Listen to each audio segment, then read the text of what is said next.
Soft landing के लिए जो है उतार के समय कई चरण हैं। चंद्रयान-3 के विषय में जो लैंडर रोवर को जो कि इस समय प्री लैंडिंग ऑर्बिट में चंद्रमा का चक्कर लगा रहा है, उसके विषय में जो है पुरानी जो उस परिस्थितियों को फिर से जांच पड़ताल करते हुए परख कर इसको उस लिहाज से तैयार किया गया है। डिटेक्शन एंड अवॉइडेंस कैमरा जो हैं वो इसके ऊपर जो लगे हुए हैं वो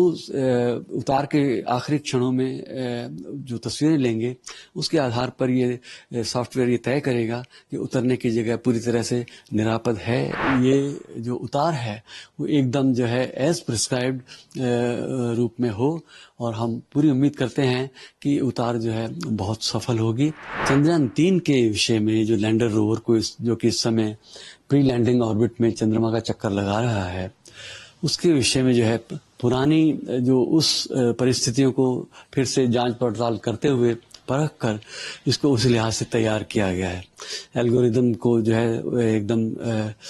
बग फ्री बनाया गया है और इसके अलावा जो है जो लैंडर का जो डिज़ाइन है उसमें जो मेजर चीज़ है वो है लेग मैकेनिज्म, उसको मजबूत किया गया है ताकि उतार के समय जो 2 मीटर प्रति सेकंड की गति जो है तय की गई है, ये 3 मीटर प्रति सेकंड की गति भी झेल सकता है। वो एक बात है मजबूती को लेकर के। इसका वजन भी पिछले लैंडर रोवर के मुकाबले 250 किलोग्राम ज़्यादा है और एक्स्ट्रा फ्यूल है, जिसका मतलब ये है कि थोड़ी सी मैनूवरेबिलिटी जो है जब चंद्रमा की सतह के बहुत नज़दीक पहुंचते हैं उसके लिहाज से है फ्यूल अवेलेबल है। और साथ में इसमें जो है लेसर बेस्ड जो है एल्टीमीटर और वेलोसिटी मीटर्स लगाए गए हैं, जिनसे जो है इसकी गति और जो ज़मीन से जो घटती जा रही दूरी है उसका क्षण क्षण पर पता चलता जाता है।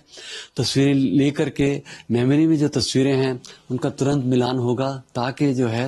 ये जो उतार है वो एकदम जो है एज प्रिस्क्राइब्ड रूप में हो और हम पूरी उम्मीद करते हैं कि उतार जो है बहुत सफल होगी। यद्यपि वो 15 मिनट या 19 मिनट जिस दौरान ये अपनी कक्षा से निकलकर चंद्रमा की ज़मीन पर उतरेगा उस क्षण ये पूरी तरह से ऑटोनोमस मोड में होगा और उस समय किसी का कोई भी कंट्रोल नहीं हो सकता है। और देखना ये कि हर तरह से ये लैस है और उम्मीद है कि ये उतार जो है सफल होगी। सॉफ्ट लैंडिंग के लिए जो है उतार के समय कई चरण हैं। शुरू में जब ये अपनी कक्षा से इसको निकाला जाएगा चंद्रमा की तरफ उतारने के लिए, तो उस समय इसकी गति 1.68 किलोमीटर प्रति सेकंड रहेगी। इस गति को कम करना है, तो चूंकि ये अपने ऑर्बिट में लेग्स फॉरवर्ड मोड में है तो इंजन फायर करने के साथ साथ इसकी गति कम होगी, क्योंकि वो इसको वापस दिशा में इसको पुश करने की कोशिश करेगा जो इंजन फायरिंग, तो उससे इसकी गति कम होगी। और जैसा कि कैलकुलेशन के हिसाब से है 30 किलोमीटर की ऊंचाई से इसे 7.4 किलोमीटर की ऊंचाई तक रफ ब्रेकिंग में लाया जाएगा, तब इसकी गति जो है करीब 450 मीटर प्रति सेकंड रह जाएगी। फिर वो समय है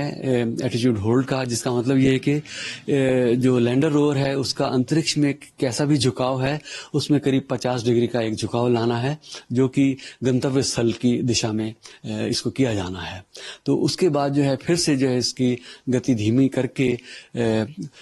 और इसको ज़मीन की तरफ जो है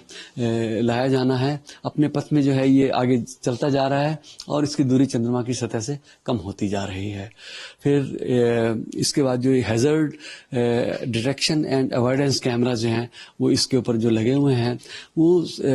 उतार के आखिरी क्षणों में जो तस्वीरें लेंगे उसके आधार पर ये सॉफ्टवेयर ये तय करेगा कि उतरने की जगह पूरी तरह से निरापद है या वहाँ कोई बोल्डर्स हैं। नहीं तो इसमें ऐसी प्रोग्रामिंग है कि अपनी जगह को थोड़ा सा करेक्ट करके उतार की जगह थोड़ी सी बदल सकता है और उसी हिसाब से उतर सकता है।